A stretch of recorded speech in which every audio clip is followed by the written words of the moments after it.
اگر آپ کی منزل دنیا ہے تو آپ کو اللہ کے حکم کی کوئی پرواہ نہیں ہوگی. اللہ کے حکم کی نافرمانی آپ کے لیے بڑی آسان ہوگی. لیکن اگر آپ صاحب ایمان ہیں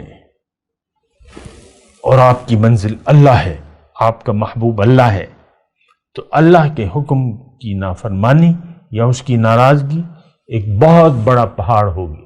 یہ ہمارے حضور صلی اللہ علیہ وسلم نے بھی ایک حدیث ہے کہ گناہ جو ہے، مومن سے کوئی چھوٹی غلطی ہو جائے تو اس کے لیے ایک بہت بڑا مفہوم حدیث کا میں بیان کروں، اس کے لیے بہت بڑا پہاڑ ہوتا ہے. لیکن منافق سے، جو کہ مخلص نہیں ہے، اس سے کوئی گناہ بھی ہو جائے بڑا، تو وہ ایسا ہوتا ہے کہ جیسے کہ یہ حدیث کا مفہوم ہے کہ ناک پہ مکھی بیٹھی تھی، اس نے ہاتھ جھٹک کے مکھی اڑا دی، کوئی بات ہی نہیں.